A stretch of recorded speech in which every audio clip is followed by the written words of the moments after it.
Assalamualaikum. Welcome back to my YouTube channel. Hope that you are all fine and doing well. In this video, we will discuss the remaining question of 9.1. Let's start our remaining question with question number 9. A railway train is running on a circular track of radius 500 meters at the rate of 30 km per hour. Through what angle will it turns in 10 seconds? Means कि उन्होंने हमें कहा है कि एक जो train है वो सर्कुलर ट्रैक पर मूव कर रही है जिसका रेडियस है 500 मीटर्स और वो एंगल बना रही है। उसमें हमने बताना है कि वो एंगल कितना बना रही है। वो इसका एंगल बनाना है 10 सेकेंड्स बाद, मतलब टाइम उन्होंने हमें दिया है 10 सेकेंड्स का। वो मूव कर रही है किस वेलोसिटी के साथ? वेलोसिटी 30 किलोमीटर पर आवर से। उन्होंने हमें टाइम दिया है 10 सेकेंड्स का और रेडियस उन्होंने हमें दिया है 500 मीटर्स का। तो सबसे पहले वेलोसिटी किलोमीटर पर आवर में है तो हम इसको मीटर पर सेकंड में चेंज कर लेंगे। तो हमने ये 8th क्लास में पढ़ा हुआ है कि हमने अगर किलोमीटर पर आवर को मीटर पर सेकंड में चेंज करना है तो हमें इसको 1000 से मल्टीप्लाई करते हैं और 3600 से डिवाइड कर देते हैं। तो इसका आंसर आ जाएगा 25/3 मीटर पर सेकेंड। अब हमारे पास उन्होंने साथ हमें दिया हुआ टाइम। एज वी नो के S is equal to VT, मतलब उसका डिस्टेंस वेलोसिटी मल्टीप्लाई टाइम होता है। तो हम इसमें S को L के इक्वल कंसीडर करेंगे। तो हम यहाँ लिखेंगे L is equal to VT। हम V की वैल्यू लिखेंगे, वो आई है 25/3 और हमारे पास टाइम उन्होंने कितना दिया हुआ है? हमारे पास उन्होंने टाइम दिया हुआ है 10 सेकेंड्स दिया हुआ है। तो हमारे पास लेंथ हो जाएगी 250 डिवाइडेड बाय 3 मीटर्स। क्योंकि हमारे पास रेडियस का यूनिट है मीटर, तो इसका यूनिट भी मीटर आएगा। अब हमने इसे फाइंड कर लेना है angle L is equal to R theta. तो हमारे पास थीटा का हो जाएगा L ओवर R हो जाएगा और थीटा। अब हम इसमें वैल्यूज पुट करेंगे 250/3 और रेडियस हमारे पास कितना है 500। तो हम इसको कैलकुलेटर से कर लेते हैं। 250 मल्टीप्लाई 250 डिवाइडेड बाय हमारे पास है 3 मल्टीप्लाई 500, तो हमारे पास 1/6। तो थीटा हो गया हमारे पास 1/6 radian. That's all. Now we will discuss question number 10. A horse is tethered to a peg by a rope of 9 meter length and it can move in a circle with a peg at its center. If the horse move along the circumference of a circle, keep the rope tight. How far will have gone when the rope has turned through an angle of 70 degree? अब देखें कि यहाँ पे एक peg है जिसको हम O consider कर लेते हैं और उसमें जो है 9 मीटर लेंथ है उसकी, और जो हॉर्स है उसको सर्कमफेरेंस ऑफ अ सर्कल में कवर करता है। फॉर एग्जांपल, तो उन्होंने कहा जो इसकी एरिया का सर्कमफेरेंस है इसकी आपने लेंथ बतानी है और जो एंगल बना रहा है वो एंगल बना रहा है 70 डिग्री का। सबसे पहले उन्होंने हमें यहाँ पे ये रेडियस दिया हुआ है, हमने लेंथ फाइंड करनी है यहाँ पे। तो हम रेडियस लिखेंगे, radius is equal to 9 metres, theta is equal to 70 degree, hence we have to find length. अब सबसे पहले हम थीटा को रेडियन में कन्वर्ट कर लेते हैं। Simple as we know 70 multiply pi by 180 equal to theta is equal to 70 multiply pi over 180। तो हमारा आंसर आ जाएगा 1.22 रेडियन। एज वी नो कि हमारे पास जो फॉर्मूला होता है L is equal to R theta, हम वैल्यू पुट करेंगे। L हमारे पास है 9 और थीटा हमारे पास 1.22। 9 मल्टीप्लाई 1.22 तो हमारा आंसर आ जाएगा 10.98। L is equal to 10.98। As we know कि दोनों का यूनिट सेम होना चाहिए रेडियस और लेंथ का, तो हम इसका यूनिट भी लिखेंगे मीटर। That's all. अब हम क्वेश्चन नंबर 11 को डिस्कस करते हैं। तो सबसे पहले इसकी स्टेटमेंट देख लेते हैं। The pendulum of a clock is 20 centimeter long and it swings through an angle of 20 degree each second. How far does the tip of the pendulum move in 1 second? Pendulum जो होता है वो hanging होती है, एक hang होता है। मतलब फॉर एग्जांपल उन्होंने हमें कहा हुआ है कि जो पेंडुलम होता है वो हर सेकंड अपनी रोटेशन मतलब स्विंग करता रहता है, रोटेट करता रहता है। तो यहाँ उन्होंने कहा हुआ है कि हमें जो 20 सेंटीमीटर उसकी लेंथ दी हुई है। मीन्स कि हम यहाँ लेंथ को रेडियस कंसीडर करेंगे क्योंकि उसने जब स्विंग करना है तो इसने कभी यहाँ पे आ जाना है, कभी मूव करके यहाँ पे आ जाना है, कभी यहाँ पे, कभी यहाँ पे, कभी यहाँ पे। मीन्स कि उसने हाफ रोटेशन करनी है और वो जो एंगल बना रहा है वो एंगल बना रहा है 20 डिग्री का ईच सेकेंड। अब उन्होंने उससे हमें पूछा है कि जो ये लेंथ एंगल मूव कर रहा है तो उसकी लेंथ क्या होगी। तो हम यहाँ पे लिखेंगे सबसे पहले रेडियस। मैंने आपको यहाँ वजह बता दी कि हम इसको यहाँ पे रेडियस क्यों लेंगे। तो radius is equal to 20 centimetre, length हमने फाइंड करनी है और एंगल हमारे पास 20 डिग्री है। सेम यहाँ पे जैसे हमें उन्होंने बताया था कि हमें डिग्री में दिया होता, हमने इसको रेडियन में चेंज करना है, तो हम इसको रेडियन में चेंज कर लेंगे। हमारे पास आ जाएगा theta is equal to π/9 which is equal to 0.349 radian. अब हम फॉर्मूला लगाएंगे, L is equal to R theta, R की वैल्यू 20 और 0.349 which is equal to 20 multiply 0.349 6.98। यहाँ पे अगर हमारा रेडियस का यूनिट मीटर में था तो हमने यहाँ लेंथ का यूनिट भी मीटर में लिखा। अब रेडियस सेंटीमीटर में है तो लेंथ भी सेंटीमीटर में होगी। Question number 12, assuming the average distance of the earth from the sun to be 148 multiply 10 raised power 6 kilometer and the angle subtended by the sun at the eye of the person on the earth of measure 9.3 multiply 10 raised minus 3 radian, find the diameter of the sun।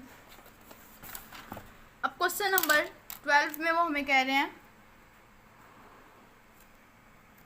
जो अर्थ है, consider कर लेते हैं, जो अर्थ है उसका जो सन से डिस्टेंस है उन्होंने हमें दिया है इसमें 148 मल्टीप्लाई 10 की पावर 6। अब जो अर्थ है वो सन के गिर्द रिवॉल्व करती है, तो मीन्स के जब वो रिवॉल्व करेगी सन के गिर्द तो मीन्स उसने जो एंगल बनाना है वहाँ पे एंगल हमें दिया हुआ है 9.3 मल्टीप्लाई 10 रेस माइनस 3 रेडियन। अब उन्होंने हमें कहा है कि आपने फाइंड करना है डायामीटर। तो सबसे पहले हम राइट कर लेते हैं, radius is equal to 148 multiply 10 की पावर 6 किलोमीटर और उन्होंने हमें दिया हुआ है थीटा मीन्स एंगल 9.3 मल्टीप्लाई 10 की पावर माइनस 3 रेडियन और हमने डायामीटर फाइंड करना है। अब हमने पढ़ा था कि फॉर्मूला पता है L is equal to R theta, तो फॉर्मूला में कहीं डायामीटर का जिक्र तो है नहीं, तो हाँ यहाँ हम लेंथ को अप्रोक्सीमेटली इक्वल डायामीटर के लेंगे। तो यहाँ पे हम रेडियस और थीटा की वैल्यू पुट करेंगे तो हमारे पास आंसर आ जाएगा। यहाँ पे जैसे हमने इसको अप्रोक्सीमेटली इक्वल लिया तो जैसे लेंथ की वैल्यू है ये सेम ऐसे ही डायामीटर की वैल्यू आ जाएगी। जैसे रेडियस किलोमीटर में था तो डायामीटर भी किलोमीटर में आ जाएगा। अब हम क्वेश्चन नंबर 13 को डिस्कस करते हैं। A circular wire of radius 6 cm is cut straightened at the bend so as to lie along the circumference of a hoop of radius 24 cm. Find the measure of the angle which it subtends at the center of the loop. तो यहाँ पे हम circular wire की जो उन्होंने हमें radius दिया हुआ है 6 सेंटीमीटर दिया हुआ है और जो हमें हुप का रेडियस दिया हुआ है 24 सेंटीमीटर दिया हुआ है। जो सर्कुलर वायर है वो along the circumference of a circle है, तो हम यहाँ पे राइट कर लेते हैं radius of hoop which is equal to 24 centimetre. अब हमने along the circumference of a circle है तो हम इससे लेंथ फाइंड कर लेंगे विच इज इक्वल टू 2πr। यहाँ पे हम एरिया से इसकी लेंथ फाइंड कर लेंगे तो विच इज़ 2πr। तो यहाँ पे r जो है वहाँ पे हम लेंगे सर्कुलर वायर का, तो 2πr which is equal to 6 is equal to 12π। अब हम फॉर्मूला लगाएंगे which is equal to L is equal to R theta. L की वैल्यू हमारे पास है 12π, रेडियस हमारे पास है 24 और थीटा हमने फाइंड करना है which is simply equal to π/2 radian.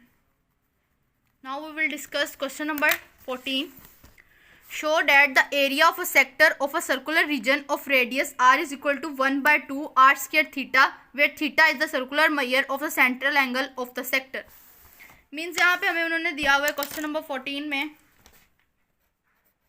अब आपको सेक्टर का तो पता ही होगा, मतलब कि आर के ज़रिए सर्कल के सेंटर में दो रेडियस के ज़रिए जो आर्क सबटेंड कर रही होती है वो सेक्टर कहलाती है। और यहाँ पे हम अपनी मर्जी से सेक्टर ले लेते हैं, ओ इसको कंसीडर कर लेते हैं, इसको बी कंसीडर कर लेते हैं और इसको एस कंसीडर कर लेते हैं और जो एंगल बना रही है वो थीटा का बना रही है।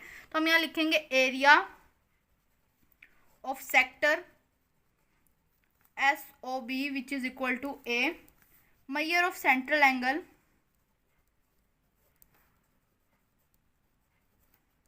Which is equal to theta. अब जो एरिया ऑफ सेक्टर होता है वो डायरेक्टली प्रोपोर्शनल होता है सेंट्रल एंगल के, तो हम यहाँ पे लिख सकते हैं एरिया ऑफ सेक्टर, यहाँ पे प्रोपोर्शनल का साइन, फिर हम लिखेंगे एरिया ऑफ सर्कल,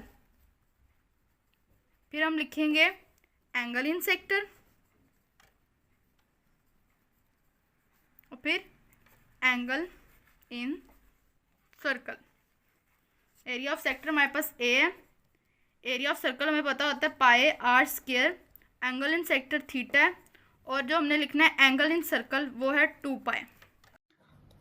अब हम इसको फ्रैक्शन की फॉर्म में लिख लेते हैं। अब हमने सेंट्रल एंगल फाइंड करना है, एरिया ऑफ सेंट्रल एंगल, तो पाई पाई से cancel, which is equal to 1/2 हम सेपरेट कर लेंगे आर स्क्वायर थीटा। अब हम क्वेश्चन नंबर 15 को डिस्कस करते हैं और इसकी स्टेटमेंट को देख लेते हैं कि वो इसमें हमें क्या कह रहे हैं। Two cities A and B lie on the equator such their longitude are 45 east। ये आपने लाजमी देखना है कि यहाँ पे उन्होंने एंगल हमें ईस्ट में भी दिया हुआ है and 25 degree west respectively. Find the distance between two cities, हमने क्या फाइंड करना है, distance taking radius of the earth as 6400 kilometres. सबसे पहले उन्होंने हमें दिया हुआ है 45 डिग्री ईस्ट में दिया हुआ है और इसके अलावा उन्होंने हमें 25 डिग्री वेस्ट में दिया हुआ है, तो हम इसको सम कर लेते हैं, तो हमारे पास टोटल एंगल निकल आएगा which is equal to 70 degree. अब हम इसको रेडियन में कन्वर्ट कर लेते हैं 70 डिग्री को,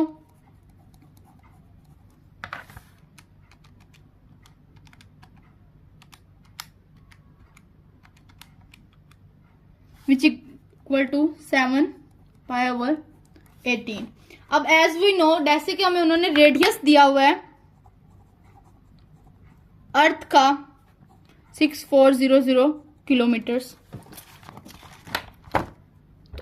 जो फॉर्मूला तमाम क्वेश्चंस में यूज हो रहा है वो भी यही यूज होगा, L is equal to R theta, तो 6400 किलोमीटर रेडियस और 7 पाई/18 हमारे पास आ गया इसका एंगल।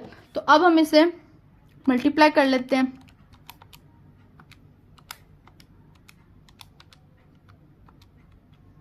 तो हमारे पास आंसर आ गया L is equal to 7819.0।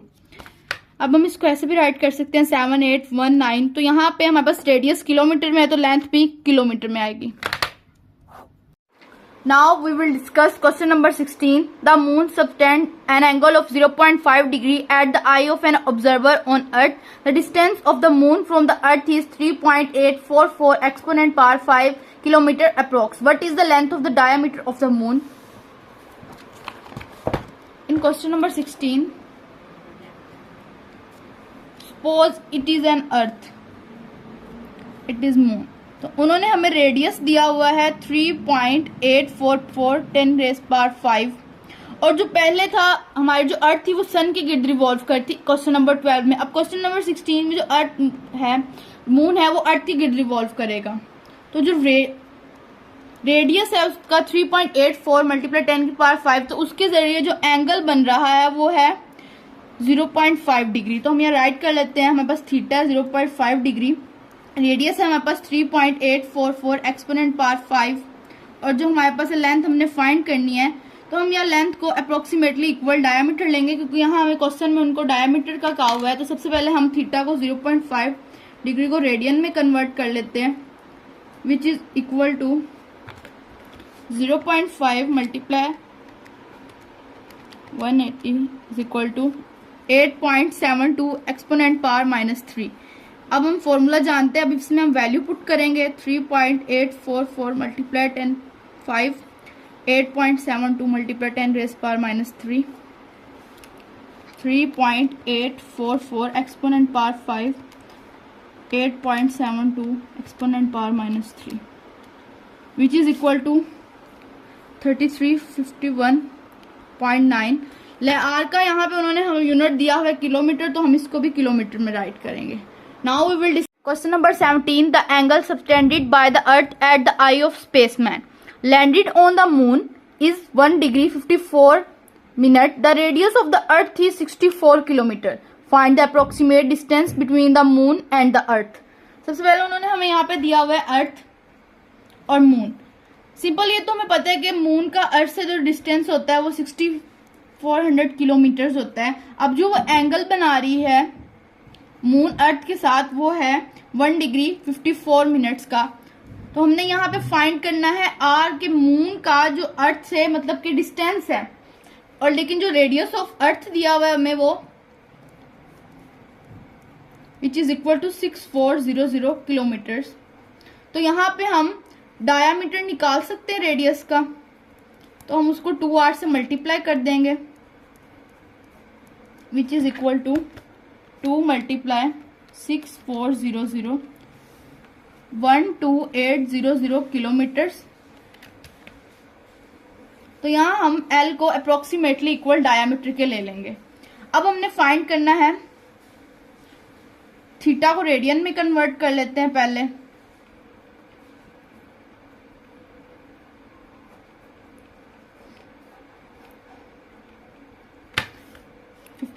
Divided by which is equal to 9/10 is equal to 19/10 degree. अब हम इसको रेडियन में कन्वर्ट कर लेते हैं. पाई बाय 180 से मल्टीप्लाई करेंगे हम इसको, तो हमारा 19 डिवाइडेड बाय 10 मल्टीप्लाई शिफ्ट पाई, तो हमारे पास आ जाएगा 0.0311. अब हमने फाइंड करना है L is equal to R theta. तो आर इधर रह जाएगा, हम L की वैल्यू पुट करेंगे विच इज इक्वल टू 12800 और हमारे पास इसकी वैल्यू आई है 0.0311. अब हम इनको डिवाइड कर लेते हैं 12800 ओवर 0.0331. हमारे पास आंसर आ गया R इज इक्वल टू 386,706. और यहाँ पे हमारे पास जो था किलोमीटर यूनिट था रेडियस ऑफ अर्थ का, तो हम भी इसका यूनिट किलोमीटर ही राइट करेंगे. That's all. आज की वीडियो में हमने डिस्कस किए हैं रिमेनिंग क्वेश्चंस ऑफ 9.1. नेक्स्ट हम 9.2 की थ्योरी को डिस्कस करेंगे. अगर आपको मेरी वीडियो पसंद आई हो तो इसको ज़्यादा से ज़्यादा लाइक करें, शेयर करें, कमेंट करें, और अगर आपका कोई भी क्वेश्चन है तो आप कमेंट सेक्शन में पूछ सकते हैं. तब तक के लिए मुझे इजाज़त दें. अल्लाह हाफिज़.